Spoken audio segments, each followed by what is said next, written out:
And welcome to another episode of the Football Smack Talk Show. I am your host, Ryan. I'm Eric. Welcome back, everybody. It has been a little while since we've been on your airways together with the Football Smack Talk Show. We took a little hiatus, some technical things going, computer issues, and just overall laziness. But we're back.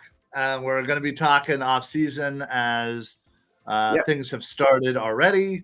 Real quick before we kind of get into coordinator talk, press conference tomorrow, maybe free agents, et cetera.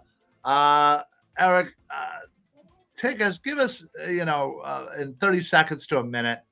I want to hear your recap of the season real quick, what you went through, what you thought, and what you're feeling going forward and to this day.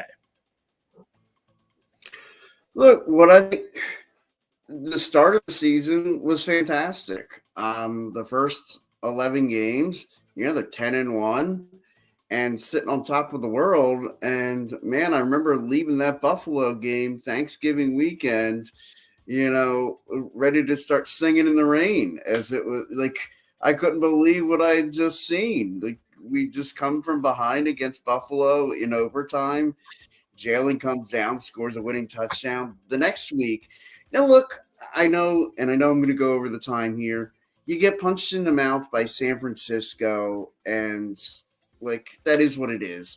They had 10 days rest. We had 7 coming off our right in the middle of our murder stretch.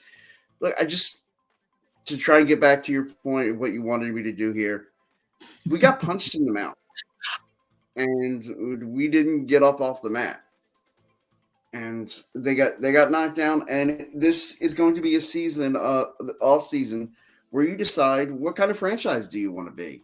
Do you want to be a franchise that gets punched in the mouth and stays down, or do you want to be the type that gets up and punches back? All right. Well, okay. Answer me this: what is your, scale of 1 to 10? 10 being the utmost confidence. What's your confidence level heading into this offseason of the Eagles being able to pull all the right strings and make the right moves? Everything that I have seen from the Eagles since Howie and company have been in charge, I have seen a willingness to adapt. Like, they have been willing to, like, when things haven't worked, they haven't just gone right back to the well. I think that this team will adapt. My confidence level very high. I'll say a 7. Okay. David checks in, says Ryan for head coach. I'll gladly accept. And I won't even take that. We need an NXT takeover. We need a youth movement. Yeah, I was going to say, and he said an NXT takeover, to which I don't really get I understand the reference. I don't really get the reference. I'm not really a reference. Obviously, he knows I do. Well, right. Hence why he mentioned you personally. Anyway, yeah. So I'm going to go a little bit different.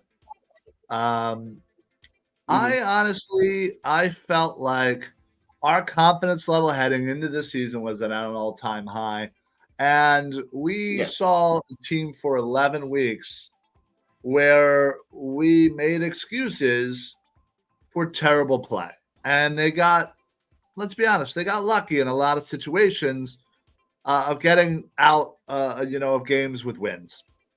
And, while they had a lot of, the talent, certainly would take over, but overall, there was never a game where you were just like, yeah, we are cooking with fire. And, unfortunately, our expectations were so high that I felt like we just kept making excuses and excuses. Mm-hmm. So I don't see it the same way looking back now.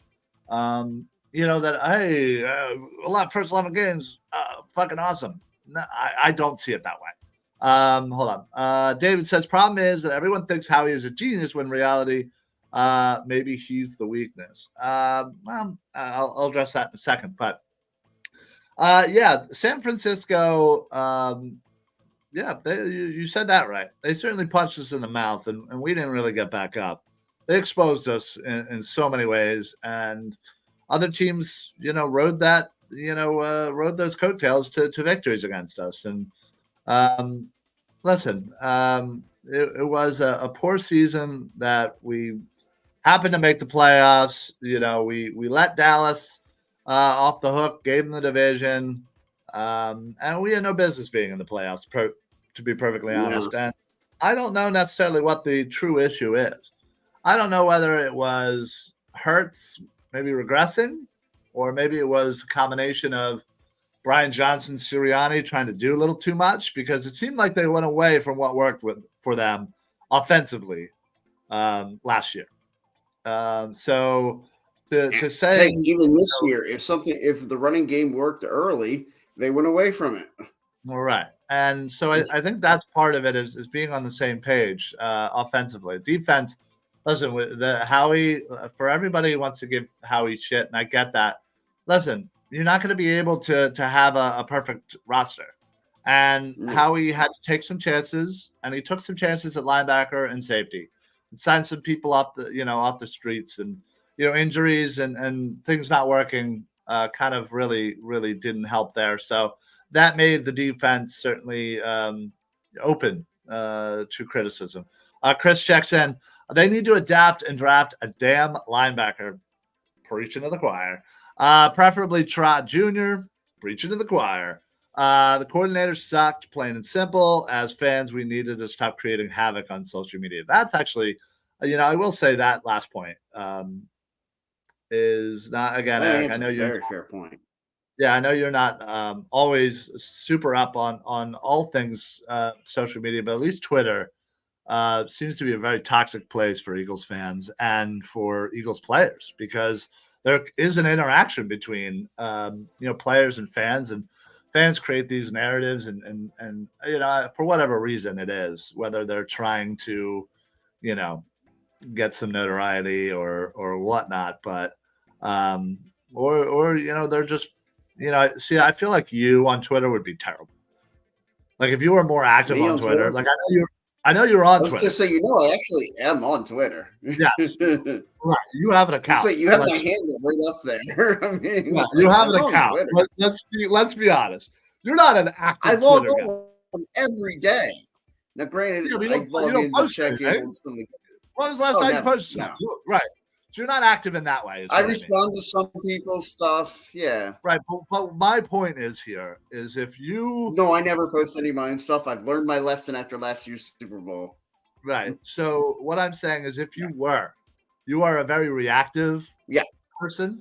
You are very angry in the moment. You say things, and that later. I'm very angry all the time, really. You are. You're an angry little guy. That's for sure. Yeah. But yes, I feel like Twitter would be a very toxic place for you. You would probably get. That's why I try not to mess around with it, because I understand that. Yeah. Yeah. So it would be terrible for you to do that. But Chris's point is that it's just a toxic place of back and forth, and it's not conducive to positive things. And again, our Eagles fans were passionate, and we want results, and we don't get it. Chris also chimes in and says Howie is not the weakness. Yeah, I agree. I don't believe agree with that. Yeah. He took a few shots and he missed. It happens. He's done really well over the last couple of years, all in all, in my opinion. David says the Eagles' problem was everyone wanted to be last year's team, and the reality is we didn't have the same team at all. You're absolutely right.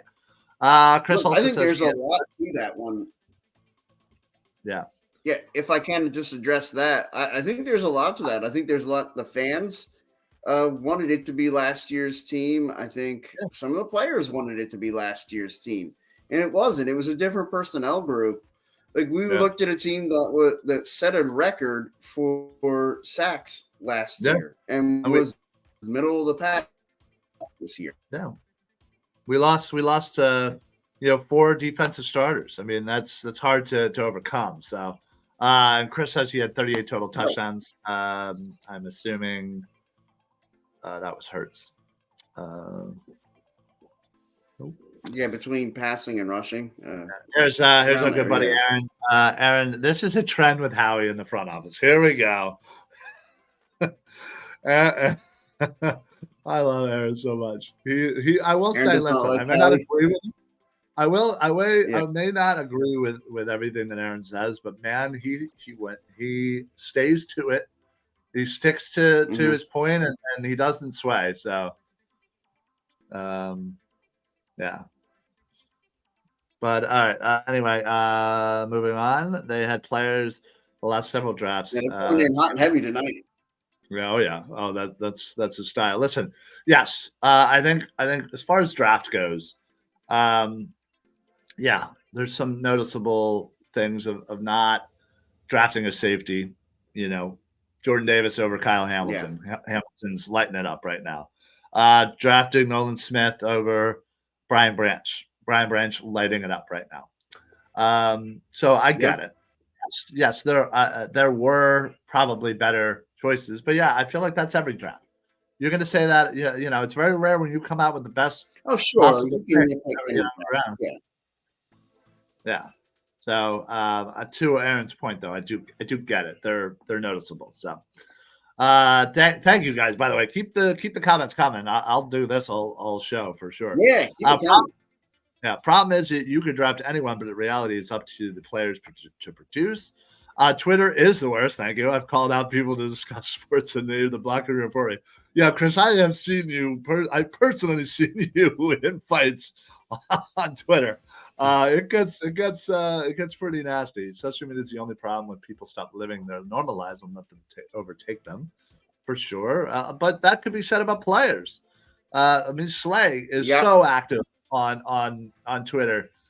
Same with his wife, Mrs. Slay. They're very active on Twitter. I follow both of them. Yeah. Sometimes it kind of bites him in the ass, but Philly has many backseat coaches via social media. You damn right they do. And then finally, why defend Howie when the coaches are getting fired? Isn't he their boss? Where does accountability stop? Well, that's also a great point, David. I think anywhere but the top. Yeah, right. So getting into that, and thank you for the lead segue about the coordinators. Now, obviously, Nick, it looks like all signs point to he's staying. Sean, no official word, obviously, but I'm sure they'll officially say something tomorrow. But maybe they won't, because maybe they want to treat it like, what are you talking about? It was never a question. He was always the coach, like playing dumb, kind of. Right. So they may go that route, but Sean Desai, Matt Patricia, no longer officially on the coaching staff, and all signs point to Brian Johnson is the next in line. Although nothing official has been made, said or whatnot, and that's completely due to the fact that Brian Johnson is technically up still for some head coach jobs. Would he get a head coaching job per the Rooney Rule, we would be compensated a third-round pick. So obviously, why fire the guy if he's going to get a head coaching job? Now, that obviously seems a little unlikely at this point, but you never know. So I almost wonder if he's just being interviewed to satisfy the Rooney Rule in some of these cases. Well, sadly, that is. David says Brian Johnson was officially fired. I haven't seen it.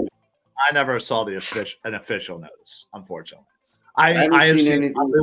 I have probably seen what I've seen, but I don't necessarily, unless it's like an official thing from the team, like right, unless it's an official statement from the Eagles. Yeah. Right. Some reporter reporting it. Honestly, at this point, doesn't really mean shit to me.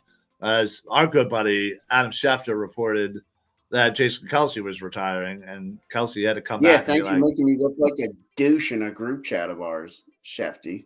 Yeah, he's Kelce's coming out and I was the first one to call you out, so I was like, no, the fuck he didn't. But anyway, I mean, it was just, I saw it all over the place, and like everybody. And I knew Kelce wasn't going to let that be the narrative. And then I said, he still may retire. It's not saying it's off the table, but what I'm saying is that he wasn't going to let that be the way it came out. He was going to announce something. I'm really hoping that him and Lane Johnson, Fletcher Cox, all follow suit with what Brandon Graham said about the idea of one last swan song. Let's write it out as going for a championship. Yeah, no, I agreed. But yeah, so and David, like I said, I have seen those reports. I don't know if I necessarily believe that, because why would they fire him when he's still theoretically interviewing for head coaching jobs? Unless you can keep him under contract, because like, who are you going to hire right now that you can't hire in a week or two? Or you can just hire somebody to the staff and then change his title. Like it's not like you're stuck with that. But anyway. Hurts threw for almost 4,000 yards, had two 1,000-yard wide receivers, had a 1,000-yard running back. Brian should get looks somewhere else, just not here. Yeah, I think what happened is Brian Johnson kind of took the sword from Sirianni. I mean, Sirianni basically kind of seemed like he threw him under the bus and was like, "Yeah, I'll get rid of him. You keep me on, I'm good." Like, but yeah. Relieved and fired are two different stances. Also, very true. Very, very true. Yep. But yeah, so all in all, we're gonna need two new corners. What this comes down to, and sure, we've been looking at certainly people that might be available. Eric, I don't know if you've had a chance to really dive into it, or at least if you have any, I guess, favorite targets that the Eagles might be looking at, or maybe even outside of the box kind of thinking.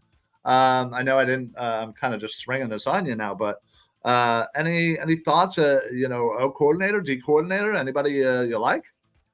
Well, it's funny you mentioned that because I've actually been spending some time thinking about it, and particularly offensive coordinator, someone who's been an OC in a couple different places now, and I'm surprised never really got a big opportunity to be a head coach. Lots of talk about him getting the opportunity, but what about Eric Bieniemy? Any thoughts? So here's my thing. Eric Mm-hmm. Bieniemy, 2 years ago, was the offensive coordinator for Kansas City, correct? Mm-hmm. Yeah. Last year, he went to go become Washington Commanders offensive coordinator, correct? So why Mm-hmm. would he Yeah. continue year after year after year, 3 straight years, to make a lateral move? And isn't there some compensation needed for? Well, I mean, I know Washington fired Ron Rivera. I don't know if they fired his whole staff. It does. I don't Um, believe so. Not if they again. I haven't did, official okay, wording, but yeah. right? Because I Yeah. know that's a customer. And look, I'm not up on Washington's staff, so I don't really know what their staff. Like he was just an initial thought. I thought of him. I thought of Kellen Moore when the Chargers fired their whole coaching staff. He was another Yeah. one. Listen, Just I get again thinking, yeah. that. No, I get that, But and I think mhm. it's. I just don't know why Eric Bieniemy would want to come here. Especially if Washington has a head coach opening. Why would he not go to be like, hey, listen? I'm sure he'd lobby for it. But So and again, as much like as I I think think if as you much hire as I think him, it's Bieniemy, yeah, because he hasn't gotten any other head coaching job. yeah, I think Bieniemy would be all right. Now, what about defense? Anybody defensively that you're looking at, or Um, what's his name? Staley, the old head coach for the Chargers. He's probably looking to try and get back in the saddle for a D coordinator job. okay? Chris says Jim Bob Cooter on name alone.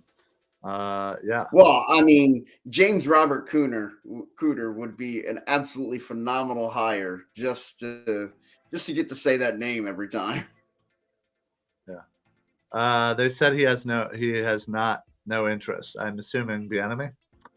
Assuming the Uh, enemy. Yeah, again, I say that having no idea what anybody's interest would be. yeah.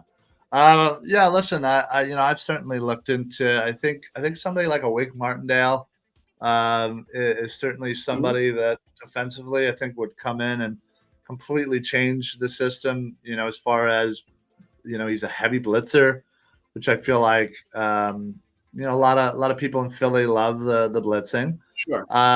There's certainly some other really good names too. Um, uh, I was going to say Chris just mentioned Minter, the D coordinator from Michigan. Uh, yeah, let's see, Leslie Frazier, formerly with Buffalo. Um, yeah, I think there's. I'm trying to see. There was somebody I just had mentioned. Um, yeah, Liam Cohen is another one. Zach Robinson, Gerard Johnson, the quarterbacks coach from Houston. Yeah. Started out with Deshaun Watson, and then now obviously C.J. Stroud. So yeah, I think there's certainly plenty of options, and the Eagles. It's they seem to always want to get that next guy, and Right. personally, I think that's how you get your coordinator stolen every year. Well, And sure. I think I at Yeah, but I least want. think there's something that both Jeffrey Lurie and Howie Roseman love about like when they start to develop that coaching tree for their head coach.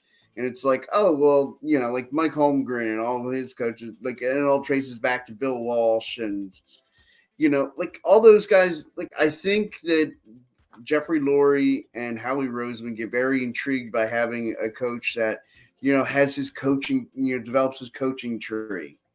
Yeah. Like, we lost both our coordinators last year. Now they're both under the Nick Sirianni coaching tree. Yeah, right. No, but I think as far as one of the coordinators, I feel like I feel like I would like to at least one of them, either offensively or defensively. I really just want one of them to be a former head coach, because I want that. I love the idea of Ron Rivera, because that's another name that's been certainly tossed around. And the last time he was actually D coordinator, I believe it was with San Diego.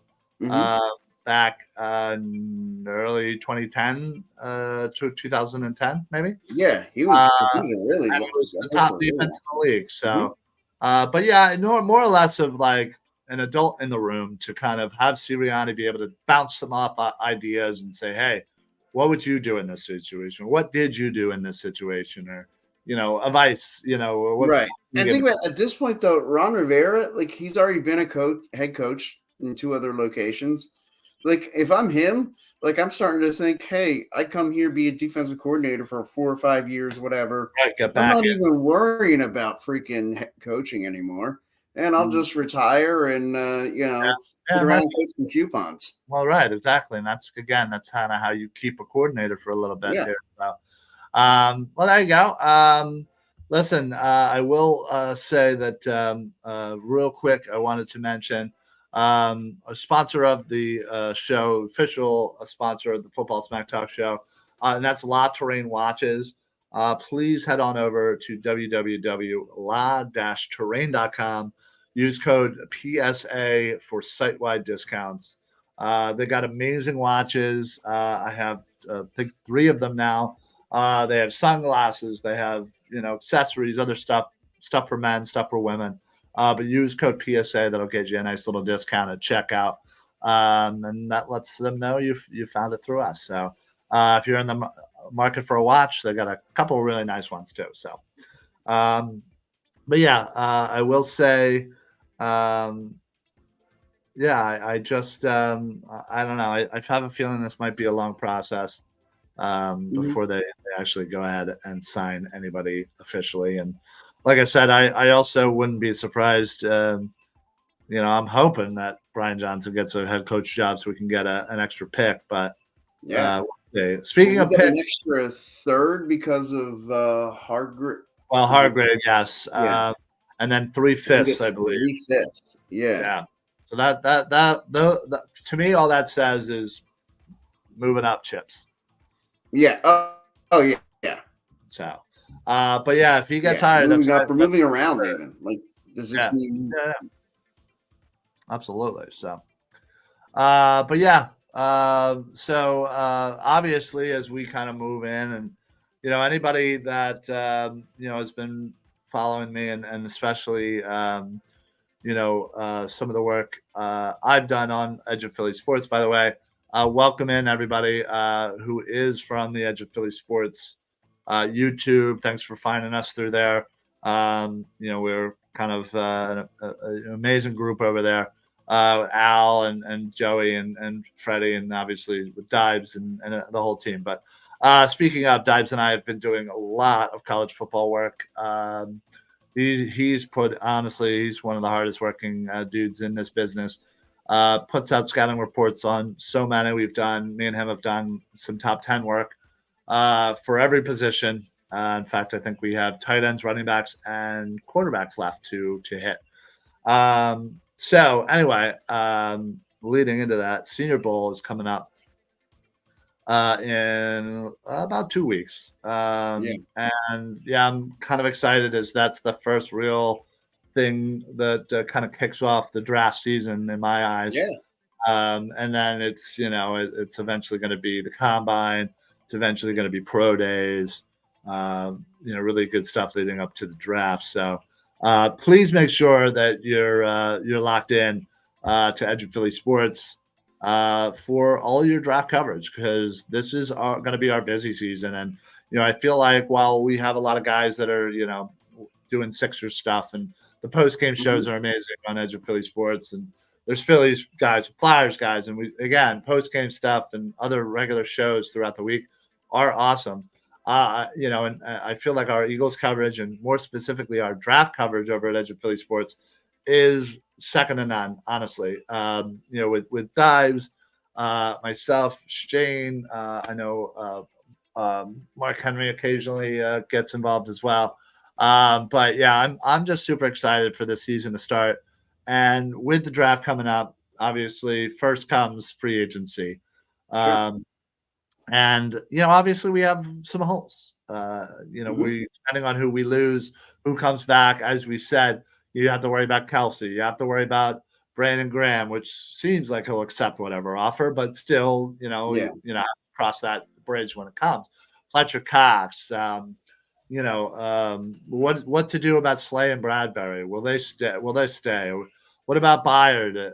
Is he going to get cut because he has, $14 million due for next year? There's a lot of questions that are going to come up and arise, and two specific positions in my eyes need to hit home runs, and whether that's through free agency or through draft, absolutely, Howie needs to get these right. And to be perfectly honest, I think you could use two safeties and at least two linebackers.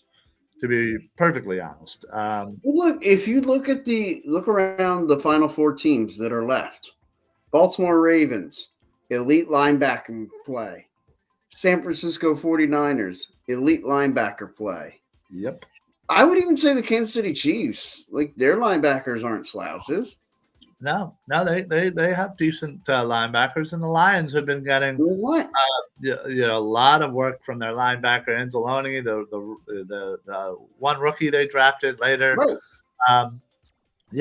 Again, and obviously there's a lot of safeties in this draft and left here, especially younger ones, as I've said. Branch and Hamilton and Kansas City and San Fran certainly have their share as well. But it's our biggest weakness on the defense, for sure. Yeah. And, honestly, I wouldn't be surprised if Nakobe Dean was the only linebacker that returns. So look, I agree with you. If there's one thing, and again, I just use the example of the final four teams that are left in the NFL playoffs. What do all four of those two teams do? They play football on the defensive side with a sense of violence. Like they come at you with the intent to hurt you, to take you out. And I mean, not in a dirty way, but just in a hard hitting. Yeah, right. Exactly. I agree. And I feel like that was one of the elements that was missing with the Eagles, man. Where was that sense of violence on that defense? Well, so you look at safeties, you look at the free agents upcoming. And again, this is before, re-signing period, right? Yeah, franchise tags, before people get cut because they make it, too much or whatever reason. Yeah. So some of the top names, just no particular order: Buda Baker, Micah Hyde, obviously CJ, GJ, Chauncey Gardner-Johnson, Jordan Whitehead, Chuck Clark, who I actually really liked. J-Ron Curse, Eric Murray, Jalen Mills, Darnell Savage. I do like Savage. Tajon Gibson. I always like Darnell Savage. Yeah. So yeah, there's. Did I mention Jalen Mills, Kyle Duggar, Xavier McKinney? Yeah, I mean, there Antoine Winfield Jr. That's certainly one that I would absolutely love. Let's see, Sean Elliott. But yeah, I mean, again, there's certainly Jeremy Chin. So yeah, there's definitely some names that need to be looked at for this team, and L'Jarius Sneed, that's another big one from Kansas City. I would love to steal him from KC. But yeah, so that's your safeties, roughly. Your top free agent players in the safety market. Linebacker. I wonder if there's a way to. Yeah, there isn't. Because some of these are more edge guys. So, pardon me if I'm trying to Yeah, you're filter just out. trying to pick those guys out. Yeah. But yeah, like Daniil Hunter is an edge. Hmm. I wouldn't call him a linebacker per se, but Devin White from Tampa, Oh, uh, yeah. Leonard Floyd. I feel like maybe a little bit of both. Josh Allen, he's probably more of an edge. Mhm. Um, let's see. I know Devin Bush, um, Kenneth Murray, Patrick Queen, Jordan Brooks. Those are all the rookie class from what 3-4 years ago at this point. Right, I guess 4 years ago. Yeah. Bud Dupree. Ooh. Um, but yeah, I mean we have our linebackers are all 1 year guys. So Shaq Leonard, Zach Cunningham. These are all guys that I would assume are not going to come back. Now, and I look again, first half of the year, I was really a fan of what Zach Cunningham was doing. I thought he was playing really Yeah, well. he tailed off real Just, bad. yeah. Ooh. Nicholas Morrow is a free agent as well. Again, first Mhm. half not bad, and then tailed off. Sure. Yep. So there's listen, we've had a slop at linebacker. Let's be honest, and it's been really really crappy. So yeah, I feel like we need to get a true free agent in here, and we need to draft. We have 3 picks in the top 60. Yeah. And we need to draft a safety and a linebacker in those 3. And whatever else. If you want to get another edge, that's fine. Or again, I love their line. So, Sure. but listen, I have been doing, we've been doing a ton of work as far as top 10 rankings and linebackers. I mean, there's a couple of really good ones. I don't think there might not be a linebacker that gets drafted in the first round, just given the fact that most That teams we're don't both in draft our mid 40s, and the Eagles haven't taken one in the first round in our lifetime. them. Yeah. Listen, we all know 1979. Blah blah Yeah. blah blah blah blah blah. Whatever. The shit's changing, and I honestly I don't even want them to draft one in the first round personally. That early second round pick, I think that's a perfect spot for maybe to move up, use one of those fifths, Would or make a ton of sense. Yeah. move up a You get bit. up there and take Get your guy, Edgar Cooper, Trot Jr. There's a plethora of guys that I really love for the Eagles to go target. So, and same with safeties. I mean, yeah. you have Newbin from Minnesota, Kitchens from Miami. There's a couple of really nice safety prospects. Some will sneak into the first round and probably be right around where that 22 spot is where we're at. But again, there's going to be a good depth around the first and the second rounders that we have. So I could totally see them going and getting like an edge, because I think the drop off is pretty severe. So you get one of your good edge players, and then you get linebacker, safety, boom, boom, boom, you're good. Or you go and get a nice safety in the first, linebacker in the second, and best player available kind of deal in the second round pick. So Yeah. but either way, I feel like when you look at safety, as I said, with linebackers, we're only really going to be dealing with Nakobe Dean. Let's be honest. Nobody else is coming back, most likely. Let's hope not. Yeah. So for safeties, most likely it's going to be Reed Blankenship. At least in one of those spots. Theoretically, Sidney Brown. But he's hurt for most of next year. I was going to say he'd be pushing it to be coming back by the start of next year. 20 CL. There's no way. There's no way. There's no way. And yeah, I mean, like I said, Byard is due $14 million. I highly doubt they want to pay him that. So unless they restructure and get him back, I don't see that happening. Justin Evans, no, thank you. No. So basically, you have 2 positions which you were already very weak at, and you're only really going to go into the offseason with 1 for each. So you're going to need to not only hit the free agent mark, but you're also going to need to draft some. And I think you need to get a significant free agent signing and a significant draft pick Mm-hmm. for both of these positions, and then sprinkle the rest with lower tier free agents to kind of fill out the roster. But yeah, I mean, listen, and think about this as well. Like your defensive line is a little banged up, a little hurt too, because outside of Jordan Davis, who, let's be honest, didn't play that great down the stretch, No.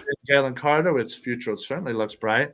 You have Milton Williams, you have Moriamo Jomo, but that's probably It's a about fun it. name to say, but It yeah. is. And then you look at your edges. Yeah, if you want to put Hassan Radek, Brandon Graham if he comes back, but let's be honest, Sweat. Yeah, that's just a 1-year thing. Like great teams, you got to be drafting for needs for next year too. Oh, easily, yeah. But at least I personally don't think that the Eagles are going to. I don't think they're going to draft a corner, and I don't think they're going to draft a tackle. Lane did say he's got another couple of years left in him, and which was great news. Great news. But I feel like as far as corners go, you need to figure out Bradbury. Bradbury's trash. And if you're going to take that dead hit post June 1st, spread it out between 2 years, that's still what, like $14-ish million total? It's a lot of dead cap. So I would certainly kind of find a way to, maybe move him to safety. Maybe don't really play him that much because he's not really that much against your cap. He would be still more hurtful in dead cap money. So I think Howie, and this is where Howie down the depth chart. This is where Howie shines, is where you can figure out how to figure out Bradbury for either the contract situation, the dead money, or hide him in the roster somewhere. But I think you probably have another year of Slay before he really drops off. Ringo, I thought, played really well, just needs a lot more snaps. Yeah, he needs more opportunities. I think he'll be fine. McPherson's coming back. You also have Rogers, the corner from Indianapolis that was suspended. He's pretty decent too. So I think they're going to have a nice young mix of youth. I don't necessarily see them really adding, too much through the draft. Yeah, it'll kind of be that same group, and you just hope, like you said, the McPhersons get health. Zach McPherson gets healthy. Oh yeah, and I can certainly see, Avonte Maddox not being here. Given the fact of his injury history and the fact that he just can't stay on the damn field, unfortunately. So, but yeah, listen, we're obviously not going to get fully into it.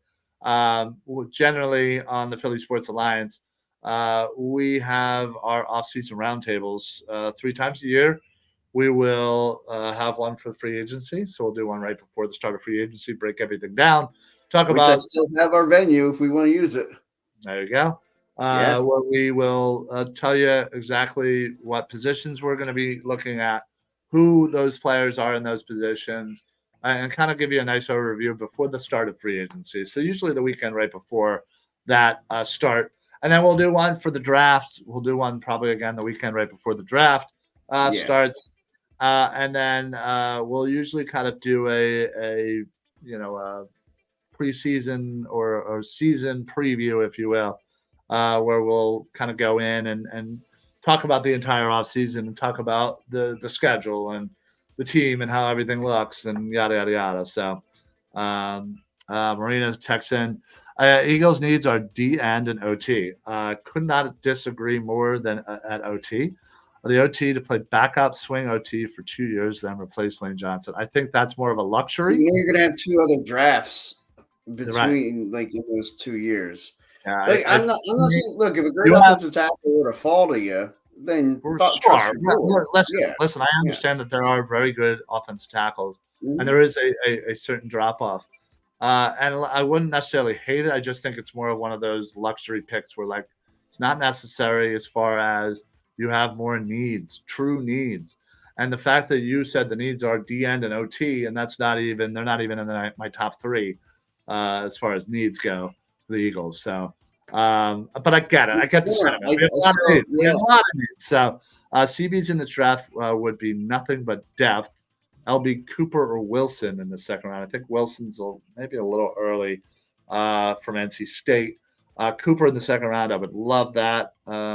Wilson, I think, might be more of a third round a target, which again I would love. Hey, look, that'd be a great pick too. Yeah. Bring them both. We need more help. So.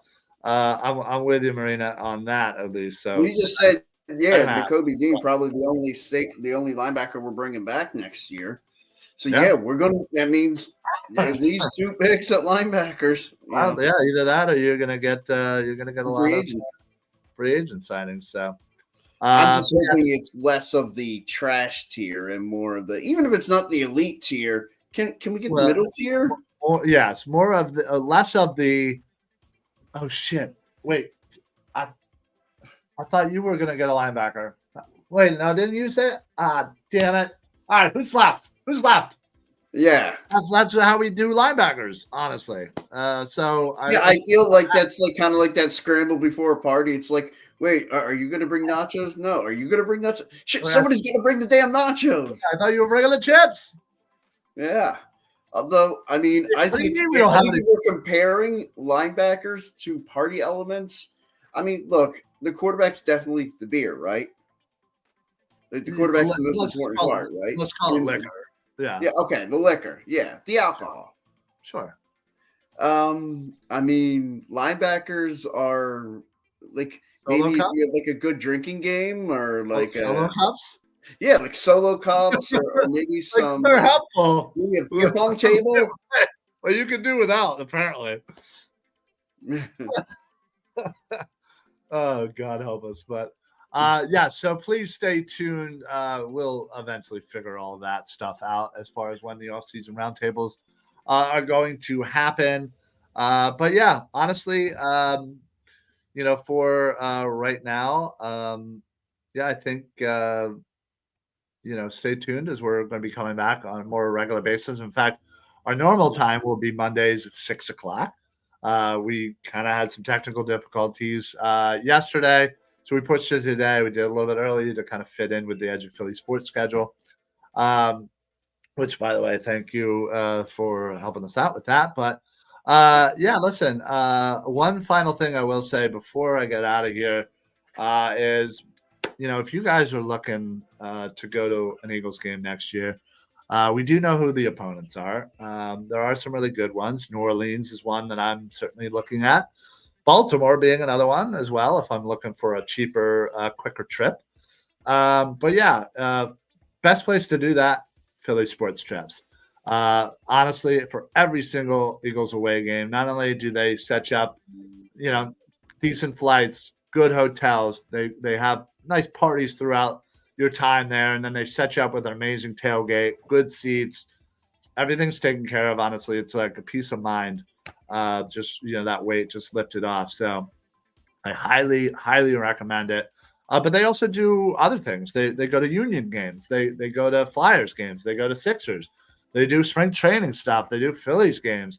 When the Eagles went across the pond, they did that. So they're the next time the Eagles have an international game, they'll be there. In fact, I'm pretty sure they did some stuff for the British Open. Maybe I don't know. That's what you said. Yeah. Something crazy. They're absolutely amazing. So if you've never used them before, check them out. Head over to phillysportstrips.com. Vince and everybody over there will take great care of you. Certainly let him know that we sent you over there, and he will be greatly appreciative. But yeah, this is where guys from like 4th of John, obviously Edge of Philly Sports is officially with them. They're not an official sponsor of ours. We just like mentioning them, obviously, and obviously I work with Edge of Philly Sports, so it kind of works hand in hand. But Philly Sports guy, the guy you're always seeing on TV with the mohawk and the painted face and the shoulder pads, and he's always screaming. That guy's. It's always funny when they mention when he gets shown, and my family were watching the games. They'll be like, "Oh my god, look at that!" We're like, "Yeah, I know him." yeah, I know that guy. So please make sure you head on over there. Real quick before also Marina sends another one. So Sweat is going to play all the snaps at the end. I didn't say that. Wilson and Cooper, 2 best linebackers. Dean is ass. Ouch. Moose Smith to off-ball linebackers. Sign Queen. Listen. I'm with you on that last part. Sweat is not going to take all the snaps at the end. Brandon Graham will be back. Not that I'm saying that that's a big thing. But, with the way that Raddick plays, he plays edge and whatever you want to call it. I think Nolan Smith will get out there a little bit more. That'll help as far as more edge players. Yes, do I think are they gonna ignore the position? No, I don't want them to. I just don't want them to sign. It doesn't need to be a top priority, right? But if it is, again, I'm not saying I'm against it. I'm just saying I personally think safety and linebacker are way more important than edge right now. Where we have no one in those positions, where at least DN we have a few people to kind of rotate. Dean sucked, and I'm hoping a new defensive coordinator, another kind of year near in, will help him. I know that there is ability there, and he, again, needs to kind of step up, and this needs to be his year. Yes, I would love to sign Patrick Queen, and if you give me Queen, Wilson, and Cooper to add with Dean, what else do you need as far as linebackers? Your linebacker room goes from shit to elite in one one off season. So I'm with the Marina 100% on that part at least. So listen, we want to thank everybody for chiming in. There's too many names to mention, but again, Marina, Chris, David, I know Aaron, and there were a few others, but I appreciate the guys. Everybody for checking in, for talking with us. We love the interaction. That makes our job a lot easier. So thank you for that. We'll be back Mondays, 6 o'clock. We're going to be talking about, the whole off season as things progress. Hopefully, we'll learn a little bit more tomorrow on the press conference with Howie and Nick, but I doubt it. Listen, so stay tuned for Philly Sports Alliance. Not only is our show rolling here, but we also have Eric's show, which is on Wednesdays at 5. Him and Mike talking all things wrestling. And who knows, perhaps the Philly broadcast will make its long-awaited return as well very soon. So we shall see. Very excited to see that. So we shall see on that. Listen, just wanted to say thank you not only to all of our listeners watching on Facebook, YouTube, X. Appreciate that. Apparently, it's Twitter. I've been told that Elon Musk doesn't like it when I mention it's called Twitter. So anyway. Yes. So thank you, Edge of Philly Sports. Thank you, everybody from there. We do appreciate all the people from the YouTube. You guys are always awesome. So, that's gonna be it for us. Glad to be back. It's been a couple months. So so glad we're back. Thank you guys very much for making this show great. But Eric, anything to add before we get on out of here? Nah. All right. Well, by the way, you're in the 300s. By the way, now we just did our 300 show a couple of shows ago. So your streak is in the 300s right now. Look out, Cal! I'm coming for you. Yeah, right. I'm coming for you. But anyway, thank you everyone for chiming in, listening. Thank you for commenting. Thank you to all of our sponsors: Edge of Philly Sports, Philly Sports Trips. Salvo Motors, even though I don't think they're called that anymore. C&J Auto. I'll have to switch that. And of course, our main sponsor, La Terrain Watches. So thank you again. We'll see you guys next week, Monday at 6. And you can check me on Edge of Philly Sports later tonight. We're doing the Birds of the Round Table show. And I think some point this week I may get with David from the Birds of the Round Table, do a little bit of roster construction. But other than that, I'm also on Party on Broad on Mondays. And Dives and I are doing our college football show where we're breaking down some prospects. So check that out. All on Edge of Philly Sports. Make sure that you get on their YouTube, like, follow, subscribe, all the whole 9 yards. Best way to check us all out. And, of course, Eric, you have your TLC podcast tomorrow. Yeah. Right? Anything exciting coming up in the world of TLC? Royal Rumble this Saturday night. It's the road to WrestleMania. And WrestleMania 40 right here in Philadelphia. That is what I hear. So are you and Mike getting together to watch it, or? Oh, absolutely. Yeah. Very cool. Very nice. Yeah. Well, good. I look forward to that. Yeah. And yeah, we'll see you next week. So for the Football Smack Talk show, I'm Ryan. I'm Eric. Happy football, everybody. I won't depress everybody this week. Maybe next week I'll start the countdown. Yeah, I agree. That's smart. All right, everybody, have yourself a great week, and we'll see you next time. Go Birds. Go Birds.